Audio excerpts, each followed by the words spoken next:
सुमुखश्चैकदन्तश्च कपिलो गजकर्णका लंबोदरश्च Victo विघ्ननाशो Vinayaka धूम्रकेतुर्गणाध्यक्षो भालचंद्रो Gajanan द्वादशेतानि नामानि या पठे शृणुयादपि विद्यारम्भे विवाहे च प्रवेशे निर्गमे तथा संग्रामे संकटे चैव विघ्नस्तस्य न जायते। 4 तारीख का भविष्यफल जान लीजिए। विशेष तौर पर मकर राशि वालों के लिए ग्रहों का योग किस प्रकार से है। रविवार का अवसर है 4 जनवरी के दिन। उस दिन माघ का महीना आरंभ हो रहा है। माघ का महीना जो है प्रतिपदा के साथ कर्क राशि में गए हुए चंद्रमा के साथ उदय होने के योग दिखाई देते हैं और ये आपके लिए बहुत अनुकूल दिखाई दे रहा है। चंद्रमा का ये परिवर्तन आपकी राशि के दृष्टिकोण से आपके अंदर एक नई जो एनर्जी लाने के योग भी बनाता दिखाई दे रहा है। इस एनर्जी को आपको यूटिलाइज करने का प्रयास करना चाहिए। ऐसे में आपकी राशि के दृष्टिकोण से जो दिखाई दे रहा है स्थिति जो है वो बहुत कुछ अनुकूलता आपके समय के साथ परिवर्तन करने के साथ प्राप्त होती दिखाई दे रही है। ऐसे में गरीब लोगों की, जरूरतमंद लोगों की सेवा किसी प्रकार से भी होगी तो वो अच्छा रहेगा। किसी भी सट्टे वाले काम में थोड़ा न फंसे, इस बात का ध्यान रखें। इन दिनों ग्रह नक्षत्रों के दृष्टिकोण से आपकी जो महत्वाकांक्षा है बहुत ऊंची दिखाई दे रही है। इस वक्त ग्रह ऐसे हैं कि आपकी राशि में जो ग्रह योग चल रहे हैं कि बहुत कुछ आपको इंट्यूशन पहले से हो रहा है, लेकिन ऐसे में यदि कई बार सूर्य के गलत चक्र में आप फंस जाओगे तो कहीं ना कहीं वो महत्वाकांक्षा आपके लिए गलत हो सकती है। इसलिए ओवर एम्बिशियस जो थॉट हैं उनको ना रखें। अपनी पेरिफेरल को अच्छे समझते हुए छलांग लगाने का प्रयास करना चाहिए, उससे बियॉन्ड नहीं जाना चाहिए। इस बात का ध्यान रखते हुए कार्य करें। बृहस्पति महाराज इस दिन एक विशेष परिवर्तन का योग बना रहे हैं, पूर्ण ताकत में आते दिखाई दे रहे हैं और ये बृहस्पति के कारण से जब ताकत आएगी अपने नक्षत्र के द्वितीय चरण में प्रवेश करेंगे तो आपके शौर्य बल में भी, धन में भी, आमदनी में भी, नौकरी में भी, सम्मान में भी कहीं ना कहीं एक नया विजय प्राप्त करने के योग बनते दिखाई देंगे। 6 महीने तक ये जो आपके राशि के दृष्टिकोण से परिवर्तन का समय लगातार चलने वाला है। तो अप टू साल के मिड तक ये ग्रह सपोर्ट करने के बहुत अद्भुत योग आपकी राशि में बनाकर तैयार कर रहा है। थोड़ी सी ताकत देने का प्रयास करें क्योंकि बृहस्पति इस दिनों आपकी राशि में जिस प्रकार का योग बना रहे हैं, पॉजिटिव और नेगेटिव, बृहस्पति, राहु और ये शनि का, यानी इन सब ग्रहों का बड़ा विचित्र प्रकार का योग चल रहा है आपकी राशि में। नेगेटिविटी को दूर करने के लिए मंत्र का जप करना चाहिए, यज्ञ करना चाहिए। और रविवार को विवेकानंद योगाश्रम में हर बड़े कार्यक्रम में यज्ञ होता है, आप भी उसमें सम्मिलित होइए। नवग्रह शांत होंगे, कष्ट दूर होगा। खरमास चल रहा है इन दिनों और खरमास जब चलता है तो सूर्य की गति थोड़ी कम हो जाती है और सूर्य के कारण ही इन दिनों शुक्र, बुध इत्यादि, मंगल इत्यादि अस्त आपकी राशि में चल रहे हैं। तो उनको थोड़ी सी शक्ति देने का प्रयास कर लीजिए, बहुत अच्छा होगा। सूर्य को शक्ति देने से क्या करें, सूर्य के लिए सुबह सुबह थोड़े से तिल डालकर पानी में भगवान सूर्य को अर्घ्य देने का प्रयास कर लीजिए। काले तिल या सफ़ेद तिल जो मिल जाए भगवान सूर्य को उनके द्वारा अर्घ्य देना आपके लिए बड़ा कल्याणकारी रहेगा। यह यज्ञ भी कर सकते हैं आप। हमारे आश्रम में, विवेकानंद योगाश्रम में, हर रविवार को नवग्रह शांति महायज्ञ का आयोजन ही रहता है। वैसे तो हर रोज़ यज्ञ रहता है आश्रम पे, लेकिन रविवार को सामूहिक यज्ञ में सब लोग आ सकते हैं। भगवान का यज्ञ बहुत बढ़िया से चलता है, आप सब आइए उसमें। भगवान की कृपा से कल्याण के योग, आपके कष्टों को निवारण करने का योग अवश्य बनता दिखाई देगा। तो इस समय का आपको पूर्णतः लाभ लेने का प्रयास करना चाहिए। ये जो ग्रहों का योगा योग आपकी राशि के दृष्टिकोण से है, ये बहुत ही सुंदर स्थिति बनाता दिखाई दे रहा है। तो मकर राशि वालों बात कर लेते हैं। 5 तारीख की सोमवार का अवसर, द्वितीय तिथि विद्यमान है, सर्वार्थ सिद्ध योग बना हुआ है। इस जो खर मास में भी नया कार्यों को आरंभ करने के लिए मुहूर्त बना हुआ है। ग्रह नक्षत्रों के दृष्टिकोण से समय बड़ा अनुकूल दिखाई देता है आपके लिए। ऐसे में थोड़ा सा आपको बस अपने क्रोध को शांत करने की आवश्यकता है। मन को शांत रखते हुए कार्य करें। बहुत एग्रेसिवनेस के साथ एनर्जी बहुत बढ़िया आपके लिए दिखाई दे रहा है। आपके ग्रहों के अनुसार से कुछ ग्रह बड़े अनुकूलता के साथ आपके योग बनते दिखाई दे रहे हैं, जो आपके लिए पॉजिटिव वातावरण बनाने के लिए बहुत उद्धृत आगे तेजी से कार्य कर रहे हैं। इस समय में थोड़ा सा एक बात का ध्यान रखना है कि इमोशनल पॉइंट ऑफ व्यू से अपने आप को थोड़ा ध्यान रखते हुए कार्य करें। कई बार क्या होता है कि मंगल और शुक्र की युति थोड़ी नेगेटिव चल रही है, शुक्र अस्त है, मंगल भी अस्त है, तो क्या होता है कि इमोशनल पॉइंट ऑफ व्यू से कहीं ना कहीं थोड़ा सा व्यक्ति कहीं फंस जाता है। तो उनको संभाल के रखने की ज़रूरत है। उनको संभालने के लिए दिन भी आपको प्राप्त होगा, तो उनको संभालने के लिए थोड़ा सा सबसे पहले सत्संगति, गलत संगति नहीं, अच्छी संगति का उपयोग करने का प्रयास करें। शास्त्र कहता है सत्संगति कथम न करोति नपुंसकम् जाड्यम धियो अरति, यानी गलत रास्ते पे जाने से नुकसान होता है और सत्संगति का लाभ लेने से अच्छे रास्ते बन जाते हैं। 6 तारीख को वो योग बन रहा है जिस दिन आप संगति को सुधार सकते हैं। जी हाँ, राम के साथ, हनुमान के साथ अपने आप को जोड़ सकते हैं। मंगलवार का दिन है, अंगारक चतुर्थी का योग बन रहा है। तृतीया क्षय हो गई है, चतुर्थी तृतीया चतुर्थी जो तिथि का योग बन रहा है, चतुर्थी क्षय हो गई है इस दिन। और आपकी राशि के दृष्टिकोण से देखें, मंगल अस्त होने के कारण से जो पौरुष है, बल है, ग्रहों का योग है, शुक्र अस्त होने के कारण से वो पूर्ण लाभ नहीं दे पा रहा है। इस वक्त आवश्यकता है पूरी शक्ति के साथ लगने की। और मंगल और शुक्र बुध के जो विचित्र प्रकार के योग बन रहे हैं सूर्य के कारण से, उनके प्रभाव में कहीं ना कहीं कमी हो रही है।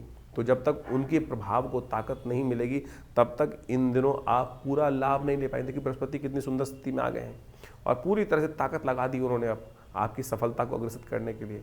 लेकिन शनि के विशेष तौर पर पराक्रम भाव में बैठने के कारण से और साथ साथ इस वक्त शनि सूर्य के कारण से, इन ग्रहों के अस्त होने के कारण से थोड़ा सा जो है वो सही दिशा में कार्य नहीं हो पा रहा है। तो उसके लिए आवश्यकता है आशीर्वाद की। मंगलवार का अवसर है, हनुमान जी का सहारा लीजिए ना। और देवता चित्त न धरई, हनुमत से ही सर्व सुख करई। हनुमान जी का सुंदरकांड का पाठ कीजिए। हमने विवेकानंद आश्रम में बड़ा भव्य कार्यक्रम रखा है, उसमें जुड़िए। मंगल इन दिनों अस्त चल रहे हैं, इस बात समझें। और मंगल अष्ट चलने के कारण से क्या होता है कि मंगल की शक्ति कुंडली में कई प्रकार की स्थिति को नेगेटिव उत्पन्न कर देती है और चीज़ों को फेवर में नहीं आने देती है। और ये मंगल का नेगेटिव प्रभाव जो है, ये लगातार अभी कुछ दिन आपको परेशान करने वाला है। तो इसका उपाय आपको लगातार करने की ज़रूरत है और ये आपको विशेष तौर पे समझने की आवश्यकता है, क्योंकि मंगल का अस्त होने का प्रभाव जो है बहुत ही विशेष होता है। तो ऐसे में स्थिति को ठीक करने का आपको लगातार प्रयास करना चाहिए। देव योग से इस दिन मंगलवार भी पड़ रहा है और साथ साथ इन दिनों इस दिन विशेष तौर पे क्या बन रहा है, चतुर्थी का योग भी बन रहा है। तो अंगारक चतुर्थी का योग बन गया और माघ महीने में अंगारक चतुर्थी का योग बड़ा संपूर्ण रूप से मंगल के समस्त कष्टों को दूर करने का योग बना सकता है। ऐसे में हमने विवेकानंद योगाश्रम में इस शुभ योग को समझते हुए एक दिव्य कार्यक्रम रखा। वैसे तो हर मंगलवार पर सुंदरकांड चलते ही हैं और हमने आपको पहले ही बताया है कि मंगल का अस्त चलने से क्या होता है कि कई बार समस्याएं उत्पन्न हो जाती हैं। हिम्मत का प्रभाव, पौरुष का प्रभाव और साथ साथ पुरुषार्थ का ग्रह माना जाता है, साहस का प्रतीक माना जाता है। और जब सब कुछ ग्रह अच्छे चलते हुए भी अगर वो ठीक नहीं चल रहा है, पुरुषार्थ नहीं कर रहा है, मंगल अस्त चल रहा है, तो क्या होगा, बहुत सारे कर्म विघ्न आने के योग बनेंगे। तो ऐसे में उपयोग करें हनुमान जी का, सुंदरकांड का पाठ करें। हमने लगातार प्रयास किया कि जब तक ये मंगल अस्त रहे तो हम लगातार लोगों को साथ जोड़कर सुंदरकांड का पाठ करें, हनुमान जी का यज्ञ करें और साथ साथ मंगल ग्रह शांति महायज्ञ रखें। तो उसी श्रृंखला में 6 तारीख को विवेकानंद योगाश्रम में एक दिव्य कार्यक्रम रखा गया है, जिसमें सुंदरकांड का पाठ भी रहेगा और साथ साथ वर्ष का पहला मंगलवार पड़ रहा है। समस्त कष्टों को दूर करने के लिए मंगलमय भगवान की प्रार्थना, हनुमान जी की प्रार्थना इस संसार में कहा गया ना। और हनुमान चालीसा में तुलसी बाबा ने लिखा है, और देवता चित्त न धरहि, हनुमत से ही सर्व सुख करहि। तो इसलिए इस मंगलवार पर भी आप सुंदर रूप से हमारे आश्रम में होने वाले कार्यक्रम यज्ञ में सम्मिलित हो सकते हैं, सुंदरकांड के पाठ में सम्मिलित हो सकते हैं। आप सबके प्रयास से सुंदर कार्यक्रम रहेगा, सुंदरकांड का पाठ रहेगा, हनुमान जी का स्तवन रहेगा और बहुत सारे कार्यक्रम और भी चलेंगे। तो उन सब में सवा मनी का भोग रहेगा, भंडारा रहेगा। तो आप सब उसमें सादर आमंत्रित है। शाम को 5 बजे से यज्ञ आरंभ होगा और करीब करीब रात के 10 बजे तक ये कार्यक्रम भंडारे के साथ चलेगा। तो यदि आप सम्मिलित रहेंगे तो हमने ये देखा है कि हनुमान जी की सिद्ध मूर्ति जो आचार्य श्री केशव देव जी के द्वारा प्रतिष्ठित है, जिनको सबसे पहली सिद्धि ही हनुमान जी की हुई थी और केवल हनुमान चालीसा से हुई थी।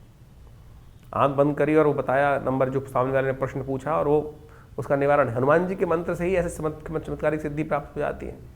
तो आप समझ लें कि इतना सुंदर ये हनुमान जी का सुंदर सावर मंत्र है, कुछ और उल्टा सीधा करने की, लंबा चौड़ा प्रयास करने की ज़रूरत ही नहीं है। तो इस साक्षात सिद्ध मूर्ति के समक्ष हनुमान जी के बैठकर सुंदरकांड का पाठ आप करें, हमारे साथ जुड़ें। अपने नाम से भी करा सकते हैं, उसके लिए पूर्ण व्यवस्था है। आश्रम के जो गतिविधि नंबर चल रहे हैं उन पर संपर्क साध कर आप चीज़ों को जान सकते हैं। तो मकर राशि वालों, 7 तारीख का भविष्यफल क्या दिखा रहा है जान लीजिए। बुधवार का अवसर, पंचमी तिथि विद्यमान है और ग्रह नक्षत्रों के दृष्टिकोण से ग्रहों का योगायोग थोड़ा सा इमोशनल पॉइंट ऑफ व्यू से आपके लिए बड़ा विचित्र बनता दिखाई दे रहा है। आपका मन थोड़ा सा भटकाव की तरफ जाता दिखाई दे रहा है। अपने मन को साधने की आवश्यकता है। इमोशनल पॉइंट ऑफ व्यू से पुरानी बातें थोड़ी सी कहीं ना कहीं हो सकता है कि जो डिसीजन हमने लिए गलत है, सही है, ये थोड़ा सा इमोशनल पॉइंट ऑफ व्यू से थोड़ा सा पेंडुलम डामाडोल होता दिखाई दे रहा है। थोड़ा सा डामाडोल जो पेंडुलम घूम रहा है उस पर विश्वास कीजिए। धीरे धीरे सब परिवर्तन का योग आपके लिए अच्छा बन जाता है। समय का परिवर्तन है, कभी अस्त होता है, कोई ग्रह उदय होता है, कभी दिन होता है, कभी रात होती है, कभी सर्दी होती है, कभी गर्म होती है। तो व्यक्ति के विशेष के दृष्टिकोण से कौन सा समय किसको अच्छा लगता है, तो उसके लिए अपनी मेहनत से चीज़ों को ठीक करना पड़ता है, इस बात को समझ लेना चाहिए। तो ये दिन थोड़ा फिलोसफिकल दिखाई देता है, थोड़ा इंट्रोवर्ट, अंदर उतरने वाला दिखाई देता है इमोशनल पॉइंट ऑफ व्यू से आपकी राशि के दृष्टिकोण से। थोड़ा बुद्धि का सहारा लेने का प्रयास करें, गणेश जी की कृपा लेने का प्रयास करें, विघ्नों को दूर करने के लिए गणेश जी का स्तवन करें, गंगणाधिपतये नमः इस मंत्र का जप करें। हो सके तो पीले पुष्प गणेश जी को अर्पित करें, गणेश जी के मंत्रों का जप करें, सुमुखश्चै गदंतश्च कपिलो गजकर्णकः। तो इस प्रकार से गणेश जी के नामों का स्तवन करने से विघ्न दूर होंगे और मन को भी बुद्धि प्राप्त, आस्था प्राप्त होगा, बुद्धि विवेक दोनों प्राप्त करने के योग बनेंगे। 8 तारीख का अवसर बृहस्पतिवार का दिन और इस दिन षष्ठी तिथि विद्यमान है। ग्रहों का परिवर्तन का योग बहुत तेजी से आपके समक्ष आता दिखाई दे रहा है। दिन थोड़ा हल्का दिखाई देता है, लेकिन शाम आते आते नई उम्मीद जागने के योग आपकी राशि में बनते दिखाई दे रहे हैं और वो उम्मीद जो है सरलता से निकलती दिखाई दे रही है, तीर्थ यात्रा से निकलती दिखाई दे रही है, भगवान के सानिध्य में जाने से दिखाई दे रही है, गुरु के सानिध्य में, यानी सरलता से अपने आप को संपूर्ण समर्पण करने से ही उम्मीद की किरण आपके जीवन में प्राप्त होने के योग दिखाई देते हैं। बृहस्पतिवार का अवसर है, थोड़ा सा कोशिश करें, पीले रंग के वस्त्र धारण करें, थोड़ा सा केले का पूजन करने का प्रयास करें, हो सके तो किसी धार्मिक स्थल में जाकर कुछ पूजा पाठ वाली चीज़ें दान करना आपके लिए बड़ा कल्याणकारी रहेगा। 9 तारीख का दिन शुक्रवार का अवसर है, सप्तमी तिथि विद्यमान है। देखिए आपकी राशि के दृष्टिकोण से इस वक्त सूर्य महाराज ने बड़ा विचित्र प्रकार का योग बना रखा है। सोच बड़ी ऊंची दे रखी है, लेकिन कार्य करने की शक्ति थोड़ी घटा रखी है और कार्य करने की शक्ति घटने के कारण से चीज़ें आप जितना चाह रहे हो उतना हो नहीं पा रहा है। तो ये ग्रह नक्षत्रों का खेल बड़ा विचित्र चलता है, इसलिए इस सूत्र को समझ लेना चाहिए कि ग्रह कब परिवर्तन करने जा रहे हैं, क्या कुछ होने जा रहा है, और सही दिशा पकड़ लोगे तो चीज़ें आपकी बहुत अच्छी होंगी। पुराणिक दृष्टिकोण से तिथियों का महत्व बड़ा विशेष है। माघ महीने की सप्तमी तिथि होती है ना, उसको सूर्य सप्तमी कहा जाता है। कष्टों को दूर करने वाले, सूर्य को बल देने वाली शक्ति होती है। इस खर मास में बाई चांस इस बार माघ सप्तमी का सुंदर योग बन गया है, तो माघ जो परिवर्तन का बसंत जो विशेष तौर पर मकर संक्रांति के दिन सूर्य को शक्ति प्राप्त होनी, तो उससे पहले ही इस दिन आप एक उपाय करने का प्रयास करें। सूर्य के निमित्त गुड़ का दान, सूर्य के निमित्त गेहूं का दान, सूर्य को अर्घ देना, सूर्य के मंत्र का जप करना, जो भी उपाय आपसे हो सके ये करने का प्रयास कीजिए। देखिए सूर्य को बल मिलेगा, परिवर्तन का योग बनेगा, सूर्य की शक्ति प्राप्त होगी तो विचार भी बदलेंगे। ये थोड़ा सूर्य के रोशनी में बैठकर थोड़ा उनका ध्यान करें, उदित होते सूर्य का कल्याण होगा। 10 तारीख का दिन शनिवार का अवसर, अष्टमी तिथि विद्यमान है। धन योग पुनः बनकर आपकी राशि में तैयार हो गया है और जो आपकी मेहनत के अनुरूप से आपको लाभ देने की गारंटी दे रहा है। ये ग्रह बता रहा है आपकी राशि के दृष्टिकोण से कि जितने 4 कदम तो 4 लाभ, 10 कदम तो 10 लाभ गारंटेड है। ऐसा योग आपकी राशि में बनकर तैयार है। 2-3 दिन तक के लिए आप इसी फार्मूले पर कार्य कर लेंगे तो बहुत अच्छा रहेगा। कालाष्टमी है, शिव का ध्यान करें, भगवती का ध्यान करें, कल्याण होगा। तो ज्योतिष के दृष्टिकोण से आपने ग्रहों का प्रभाव समझा। माघ का महीना इस बार आरंभ हो रहा है, साथ में नववर्ष भी आरंभ हो रहा है। 2026 सूर्य का वर्ष है, जिसका नंबर 1 आता है और ये वर्चस्व को स्थापित करने वाला नंबर है।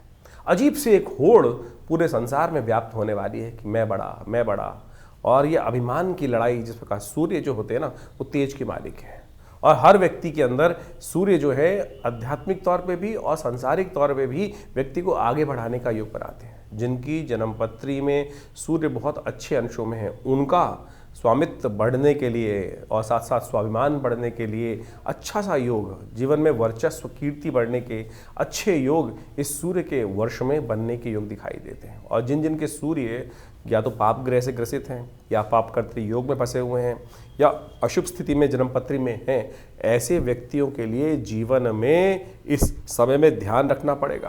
कीर्ति में दाग लगने के योग बन सकते हैं, क्योंकि सूर्य आपकी कुंडली के अनुसार से, अब ये समझें कि सूर्य आपकी कुंडली के अनुसार से ही कार्य करेगा। सूर्य में जिस प्रकार का प्रभाव है, देखिए अब गोचर के दृष्टिकोण से सूर्य तो का जो वर्ष है वो हर एक के लिए है, लेकिन अब आपका जो खेत है वो किस प्रकार का है, जिस प्रकार का बीज उसमें उत्पन्न होगा तो वैसे ही प्रभाव, बीज डलेगा वैसे ही प्रभाव उत्पन्न करेंगे। तो अब आपके जीवन में आपकी जन्मपत्री में किस प्रकार का सूर्य कॉम्बिनेशन बना रहा है, नवांश इत्यादि में शुद्ध है कि नहीं है, कहीं पाप कर्तृ योग में फंसा हुआ है, अशुभ ग्रहों के साथ में है, तो उसका प्रभाव भी वैसा ही होने के योग दिखाई देते हैं। ऐसे में सूर्य के उपाय को आपको लगातार करते रहने का प्रयास करना चाहिए।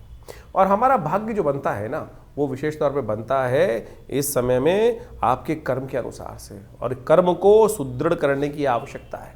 ये 2026 का जो वर्ष है, ये विशेष तौर पे ऐसे योग को लेके उपस्थित हो रहा है कि 9 ग्रहों में से 8 ग्रह इस 2026 में परिवर्तन का योग बनाएंगे।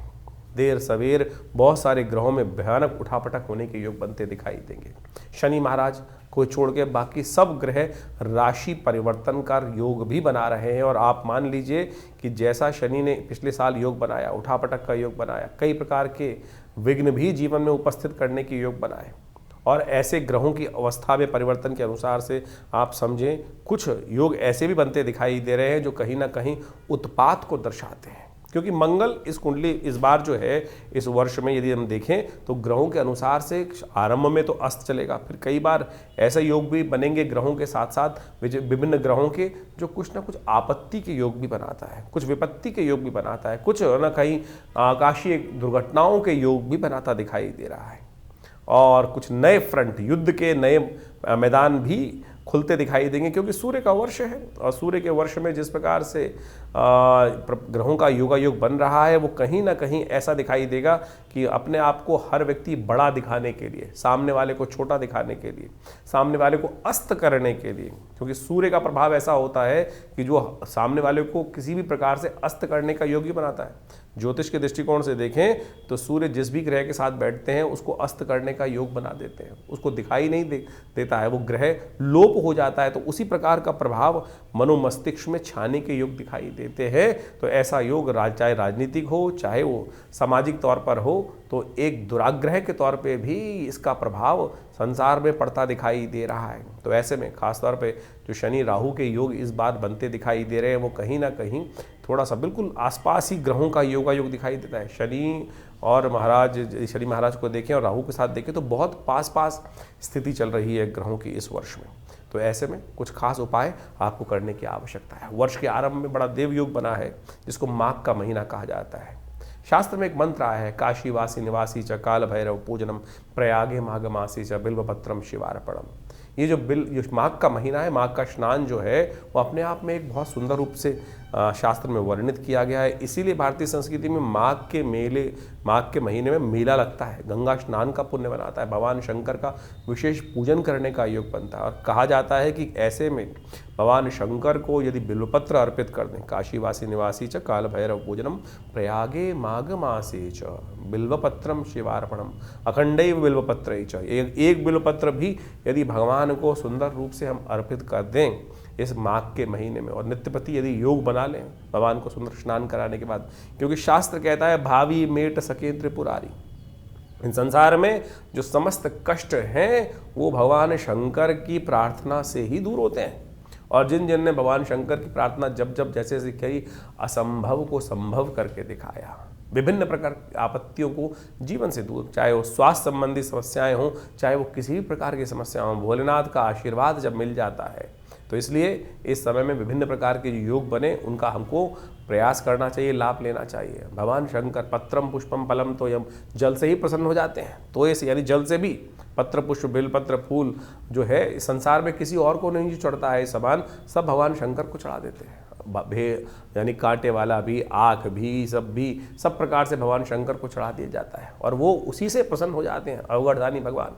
तो ये सुंदर माघ का महीना जो है भगवान का के नाम से स्नान करें और उनका डुबकी लगाएं, तीर्थों में जाकर कुछ पूजा पाठ कर लें और भगवान को बिल्वपत्र। देखिए माघ का महीना एक बात समझें, ये माघ का जो फागुन का महीना होता है ऐसे में जो पत्ते हैं ना वो भी छिद हो जाते हैं।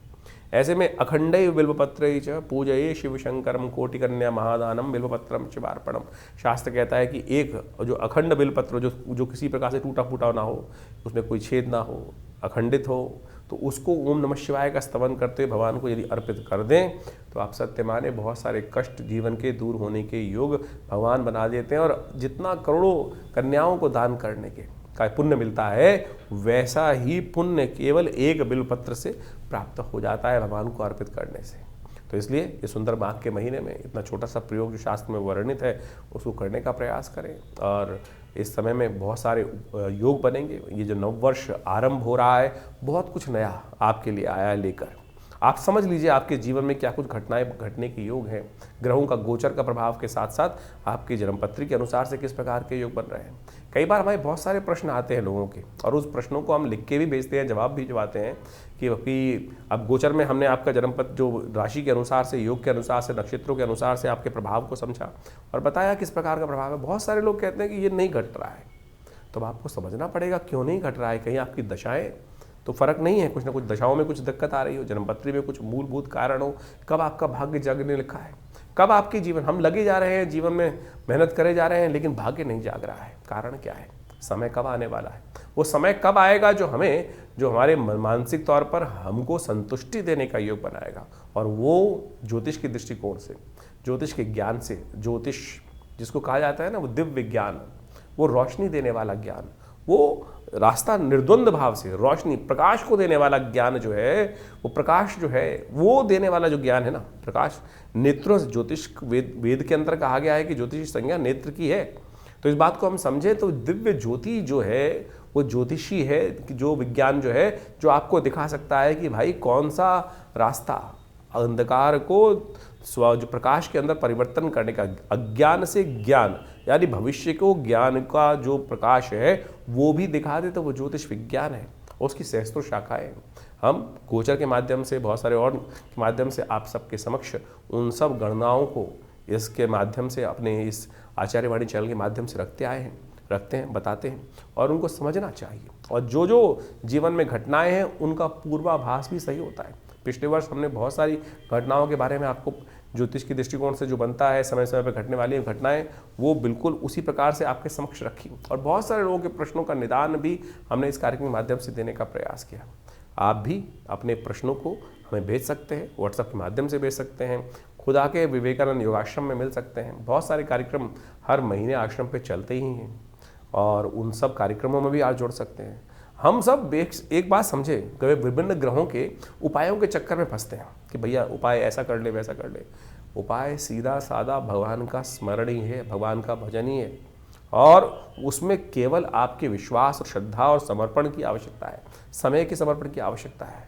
हम लगे हैं जन्म पर कुछ सिर्फ अंगूठियां पहनने में, कुछ टोटके कर लेने पे, ये टोटका कर ले, वो टोटका कर ले। सीधा सीधा भगवान का भजन करिए, ना हींग लगे, ना फिटकरी रंग चोका हो। तो आप जो विभिन्न कार्यक्रम के बारे में हम आपको समय समय पर हर रोज़ आपके राशिफल के अनुसार से बताते रहते हैं, पौराणिक ज्योतिष को आपके समक्ष लाने का प्रयास करते हैं। ज्योतिष एक ऐसा विषय है जो विशेष तौर पर पुराण के अनुसार से शास्त्रों में बहुत सुंदर तरीके से विद्यमान बताया गया है और उसमें उनके जो निदान हैं, टेस्टिमनीज हैं कि क्या किया, किसके जीवन में कैसा कष्ट आया, तो उनका वर्णन जो है हमारे पुराणों में मिलता है, हमारी कथाओं में मिलता है। और उन कथाओं से ही क्या होता है कि आप जब पंचांग देखेंगे तो हर रोज़ कोई ना कोई व्रत आता है, हर व्रत की कोई ना कोई कथा है, वो किसी ना किसी पुराण में लिखी हुई है। वो कथा है क्या? वो कथा जो है वो सत्य कथन है कि उसके जीवन में कैसे कष्ट आया, उसने कौन सा व्रत किया, चाहे चतुर्थी का, चाहे एकादशी का, चाहे पूर्णिमा का, चाहे अमावस्या का, जो जो शास्त्र में वर्णित चीज़ें हैं उनको व्यक्ति ने कैसे कर ठीक किया। लाखों वर्षों से उन सब अनुभवों का जो निष्कर्ष दिया गया है वो पुराणों में दिया गया है। हम उसी को माध्यम से, वैदिक ज्योतिष के माध्यम से, उन पौराणिक कथाओं के माध्यम से, उन पौराणिक उपायों के माध्यम से आपके समक्ष हर रोज़ की गणनाओं को बताते हैं। तो इनको केवल कथा मत समझें, कथा के समझ में चक्कर में फंसोगे ना तो विडंबना उत्पन्न होगी आपके जीवन में। ये 2026 बहुत कुछ नया करने आया है। ये समय को यूटिलाइज करने का प्रयास करें। बड़े भाग्य मानुष तन पावा, सोते सोते निकल जाएगा नहीं तो ये समय। तुरंत समझिए क्या होने वाला है आपके भविष्य में। ज्योतिष के माध्यम से आप समझ सकते हैं और सही दिशा पकड़ सकते हैं। सही दिशा पकड़ लोगे, सही रास्ता पकड़ लोगे तो तुरंत अपने उस लक्ष्य तक पहुंच जाओगे। नहीं तो पृथ्वी गोल है, कोई लंबा रास्ता लेगा, कोई छोटा रास्ता लेगा। अनुभव के माध्यम से, गुरु के सानिध्य में रहकर हमको छोटा रास्ता पता चल जाता है, नहीं तो बहुत लंबा पहुंचोगे तो सही लक्ष्य में। आप समझें कि आप पृथ्वी गोल है, हमको इधर चलना शुरू किया, हम इधर से रास्ता छोटा था तो हम यहीं से यहीं छोटे रास्ते पहुंच जाएंगे। नहीं तो पूरा लंबा घूमकर, जिंदगी लगाकर फिर उस लक्ष्य में। लक्ष्य हमारे बिल्कुल पड़ोस में बैठा था लेकिन हम उसको भटकते भटकते कहाँ से कहाँ भटकते रहे। तो इसलिए ज्योतिष के माध्यम से, जो अनादिकाल से हमारे समस्त जितने शास्त्रों के माध्यम से लोगों ने, बुद्धिमान लोगों ने उसका सहारा लिया है, तो आप भी ज्योतिष के माध्यम से हमारे इस संस्थान से जुड़ें। मैं आचार्य डॉक्टर विक्रमादित्य आप सबको नववर्ष की हार्दिक शुभकामना देता हूं और ये वर्ष आपके लिए कुछ नया करने के लिए जैसे उद्धृत हो रहा है, न्यूमरोलॉजी के हिसाब से सूर्य का वर्ष है। आप सबके जीवन में सूर्य के समान प्रकाश का सुंदर योग बने और संसार पर आपका वर्चस्व स्थापित हो, ऐसा भगवान की तरफ से आप सबको आशीर्वाद। धन्यवाद, नमस्कार।